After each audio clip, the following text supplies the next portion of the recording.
Welcome into another episode of the Junkyard Dawgcast. I am your host, Ben Wolk.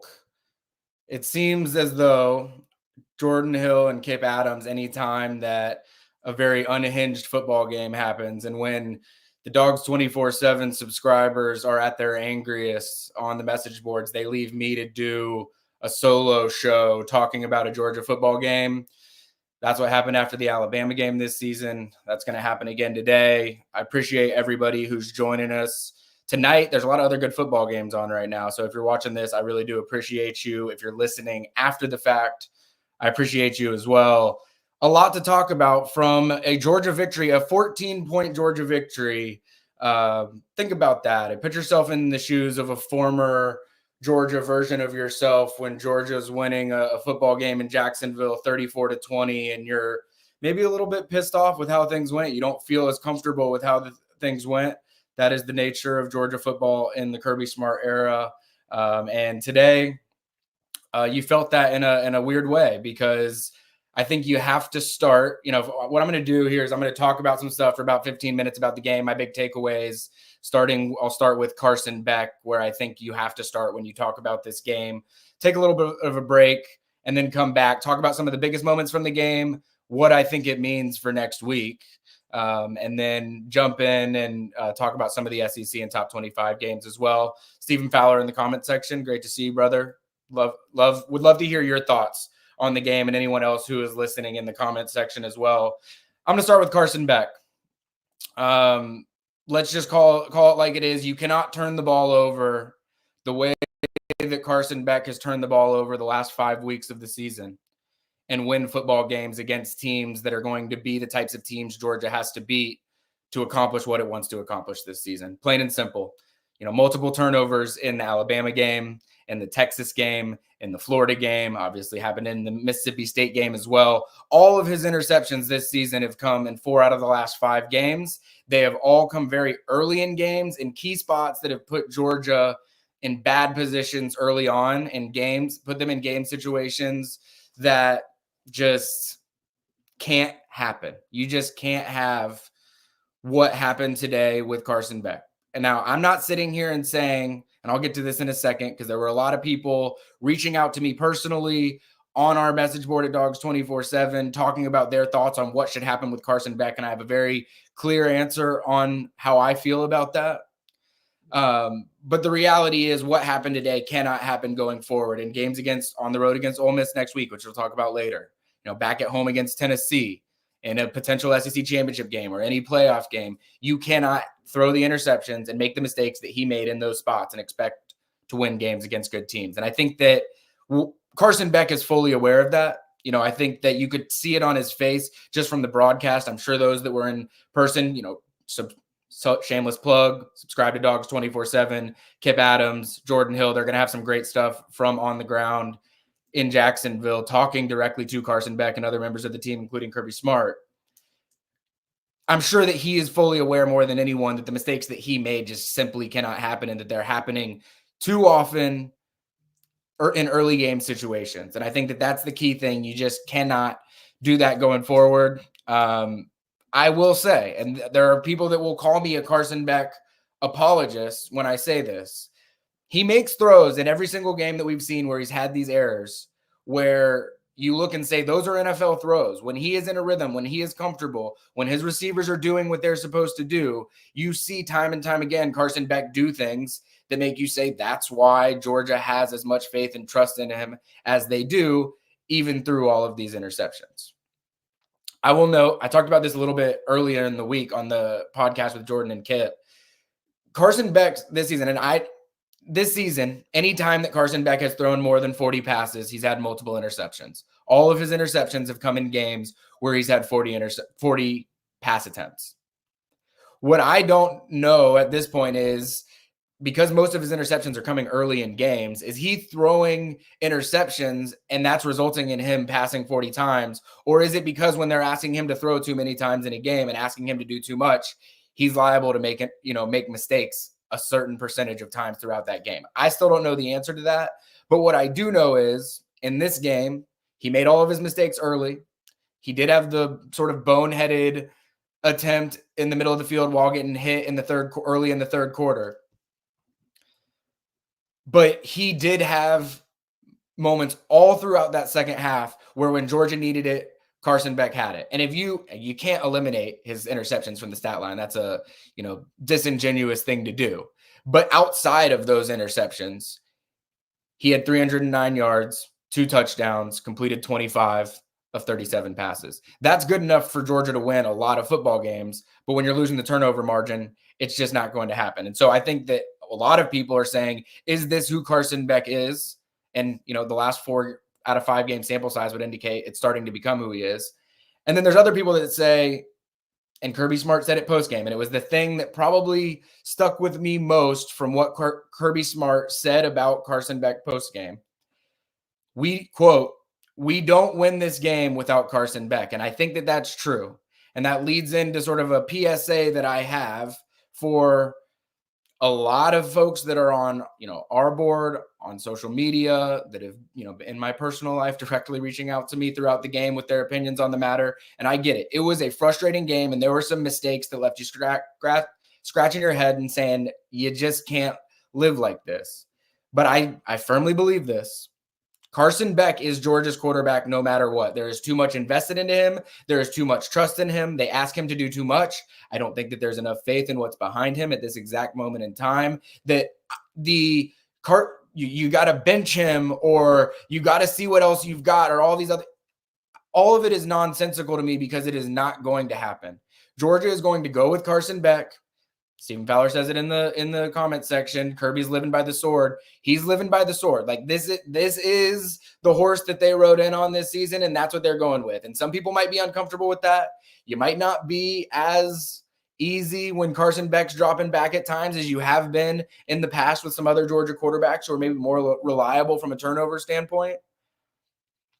But Carson Beck is Georgia's quarterback, and that's not changing. That's the way that it's going to be. And so I think that anybody who lives in this world where you got to make a change or whatever, you're living in a fantasy land where you want Kirby Smart to do something that's not going to happen. And that might be hard for some folks to hear, but this is the quarterback that you're going with for the rest of the year. And the reality is Carson Beck did plenty of things in that second half that other Georgia quarterbacks on this roster just would not have been able to do and would not have necessarily been able to pull out this football game. So I do agree with Kirby Smart when he says Georgia does not win this football game without Carson Beck. That's all I've got on Carson Beck. I am curious to hear what those in the comment section have to say about him as well. But I do have some other takeaways from the game. I'd love to hear as well, just sort of like what y'all's thoughts are on Georgia, what it means for the future, what it means about Florida.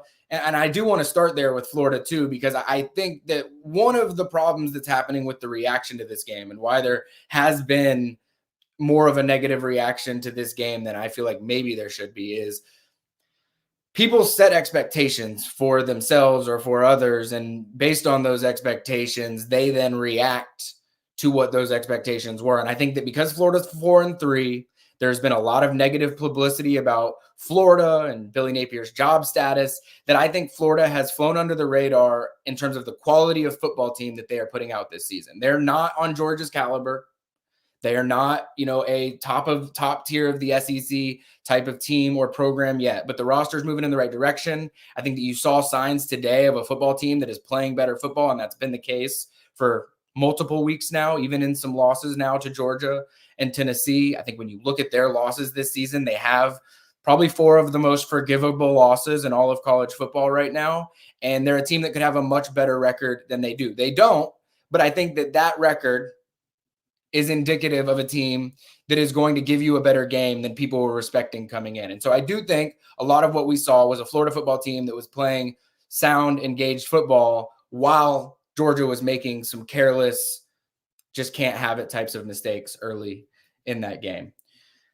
The Trevor Etienne factor, I hurt for Trevor Etienne. I talked with him after the Texas game about what it meant to him. And, he didn't get too deep into specifics, but he acknowledged that he has friendships at Florida that run deeper and are stronger than those that he has at Georgia because he was there longer. And so I know this was a game that meant a lot to him. He really didn't have an opportunity to play much in this game. I mean, I think he had 7 carries for 31 yards. I mean, he was relatively efficient in his carries that he did have, but he had a rib injury. He didn't come back into the game after that.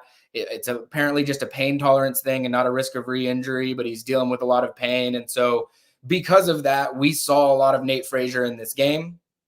19 carries, by far his most of the season, 82 yards and a touchdown. Obviously on that touchdown, he made a little bit of a name for himself with the gator chomp and the throat slash. This will be an unpopular opinion. I think that people need to stop being so sensitive about the throat slash. I think that people need to stop being so sensitive about taunting with, team signs or whatever that may be. That said, that that's a penalty that you're going to get.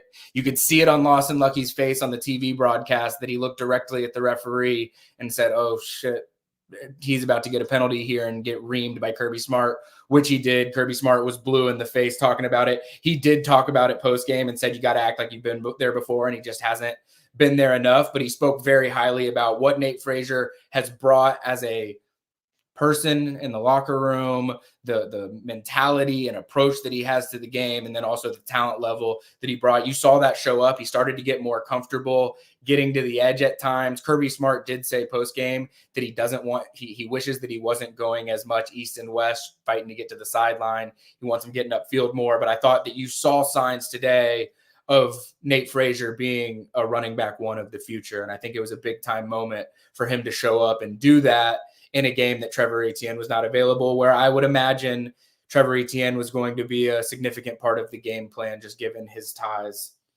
to Florida. The last thing I want to talk about before we take a quick break is the defense. I think it's a really hard game to gauge what we saw from the defense. I mean, you had very limited DJ Lagway series. DJ Lagway, who I thought looked as advertised in the small doses that we got of him early in the game, played a few series, snaps his hamstring, has to get carted off. A weird play where it didn't look nearly as bad as it clearly was. Devastating for Florida for the rest of the year, because I think they are playing good football and they have the ability, even with their last few games, to win a couple and get bowl eligible. I don't know that that's going to happen now when you're trotting out your third string quarterback, but I thought that early on, they exploited Georgia the way that you would expect. Georgia doesn't have Dan Jackson out there. They don't have Janelle Aguero out there. Ja'Cory Thomas goes down with injury early, and you're really thin at that spot.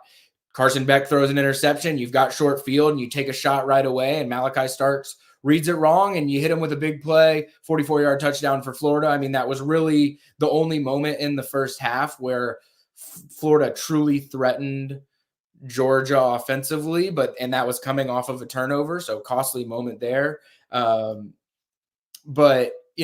after that, you're trotting out your third string quarterback. He's a Yale transfer, which we only heard a million times on the broadcast, and it's close to impossible to judge what this Georgia defense really was in that game. I mean, statistically, if you tell me before the game that Georgia's going to throw for that Florida's going to throw for 113 and rush for 115, especially telling me that Georgia's going to get close to 500 yards, I'm going to say Georgia's winning that game convincingly. When you then put it in the context of the Carson Beck interceptions and the short field and the situational stuff, I mean, there were moments where Georgia's defense was gettable a little bit. I mean, I mentioned the shot over Malachi Starks. That was more of a fluky eye control mistake type of play that has been more common in this Georgia defense, but not something that I think future opponents can just, bank on happening with this Georgia defense's eye discipline. I think that by and large, this was a strong defensive performance. I gave it the highest grade, out of the two sides of the ball. I gave it the highest grade in the rapid report card. I think that goes without saying, given the mistakes that were made on the offensive side of the ball. But I thought, all in all, Florida didn't move the ball much, and Georgia made the stops that it needed to make when it had to make stops, especially early there in the third quarter, to sort of limit the damage as Georgia gained some offensive momentum. I thought that was key. All right, so I'm going to take a quick break. We're going to come back, talk about what I think were some of the biggest moments of the game, looking ahead to Ole Miss, which, it's a crazy game right around the corner, every single spot on Georgia's schedule. And then I actually haven't even looked at a lot of scores yet since I've been up here recording this. So we'll take a look at some of the SEC and top 25 games that stood out to me this week.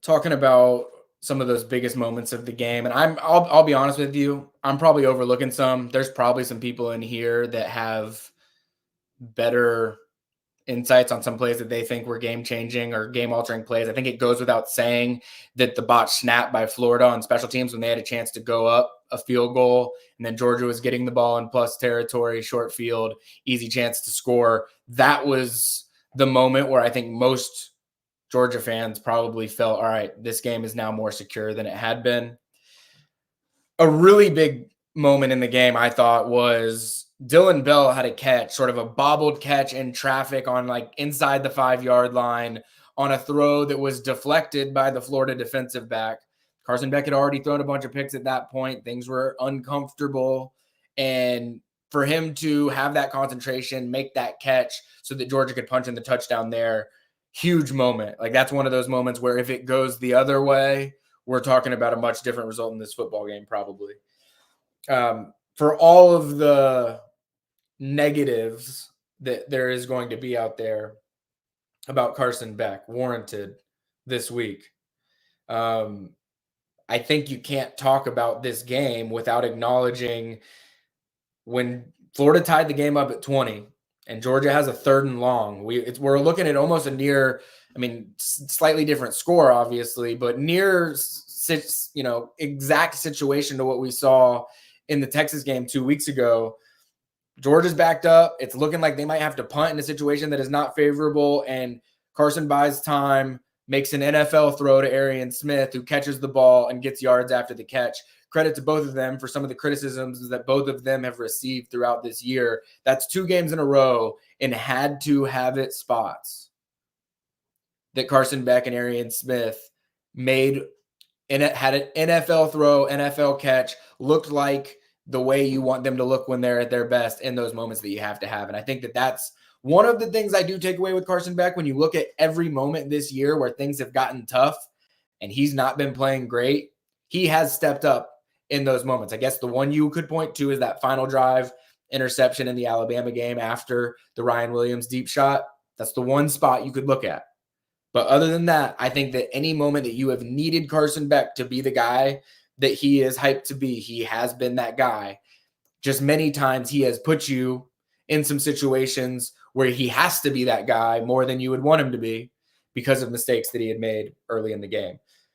Other big play, CJ Allen's interception there late in the game. I think Kirby Smart said, and I haven't gone back and watched the clip on it, so I don't know, but Kirby Smart says that Florida had an open receiver on that Varner is targeting. CJ Allen shows the freakiness. He shows what a 5-star linebacker at Georgia is and can be. Leap and grab, freakish athleticism, great ball skills, gets Georgia into a short spot. You really couldn't ask for a bigger play and a bigger moment from your star linebacker. And Georgia, quite frankly, outside of the Texas game, Georgia has not created opponent mistakes and turnovers like that. Like sometimes things have come to them, but that was a moment that CJ Allen made a play that made the difference in this football game, allowed Georgia to sort of punch it in, take a 2-touchdown lead and call it a day. Punching that in, by the way, they did with Dwight Phillips, which I thought was a really cool moment. His first carry of his Georgia career. One of the fastest recruits that I will ever cover. True elite speed. He had Carl Lewis recruiting him to Houston to run track. So this is a guy that is a true, pedigree family of Olympians, Olympic medalists, mind you. So pretty cool that they got that package in. Kirby Smart said that the offensive coaches reached out this week, wondered what Dwight Phillips' availability was because they wanted to insert that in a situation where they felt like it made sense, exploit a team with speed, with an unknown guy. And I think that they were able to do that, sort of cheekily on the edge to break open the game. Would love to know if there were any other games that you all feel, or moments that you all feel were sort of game-breaking type of games, moments in that one. I did want to call out a comment here. Tomcat says Billy Napier is probably done. And I will admit I'm fascinated by this conversation because I actually leave today saying Florida impresses me as a football team. They were in the worst spot that you can be at quarterback, fighting against a team that has true national championship aspirations. And it was a tie game late in the fourth quarter. And I thought Billy Napier coached a hell of a game. I thought that they are playing their best football of Billy Napier's tenure. It might be that without DJ Lagway, they're simply not able to win enough games for him to be able to save his job this year. That might ultimately be the case. If I'm in an administrative role at Florida, I am strongly considering retaining Billy Napier because I think that he has the program moving in the right direction. Is it in a spot where they're going to be beating Georgia consistently anytime soon? No, that's an unrealistic expectation. But I'm interested to see. They've got Texas, Ole Miss, LSU, and Florida State. I think going 2-2 in that stretch probably saves his job, and I think that that's definitely on the table. That does sort of bring up, what does this mean looking forward for Georgia? Georgia's got a big one next week against Ole Miss. Lane Kiffin and company went to Arkansas, hung a 60-burger on the Razorbacks, 700 yards of offense. I think it was 694. So I think it's fair to round up to 700 yards of total offense for Ole Miss on that one. They did give up close to 500 yards of total offense, though. So Kirby Smart says it. People roll their eyes. I'm going to say it. People are going to roll their eyes. Debbie, I saw you in the comments, blah, blah, blahing me earlier. I'm sure that you're going to roll your eyes when I say this as well. You cannot apply anything that you saw from this Florida game to the Ole Miss game, just like you cannot apply anything from the Texas game when Georgia took it to them and there was incredible field position situations to the Florida game. And this Ole Miss game is going to be an entirely different beast. Are there some things or red flags on this Georgia team that have shown up enough times for you to say this is an area where Georgia can get beat? Yeah, absolutely. Carson Beck, if he makes mistakes like that on the road against Ole Miss, I think that it's going to be a really tough day and a really tough win in Oxford. That said, I'm not looking you. I don't think you look at Ole Miss hanging 700 yards and 60 on Arkansas and say that that is a realistic blueprint to use against Georgia either. So I think that going into this week, it is approach it in your mind how you would have after any week of the Georgia season. Pick any week or pick preseason. However you would have felt about this game against Ole Miss is probably how you should feel about this one. I think it's an important game from a playoff implications. That sounded patronizing. I need to stop myself there. It goes without saying it's an important game from a playoff standpoint.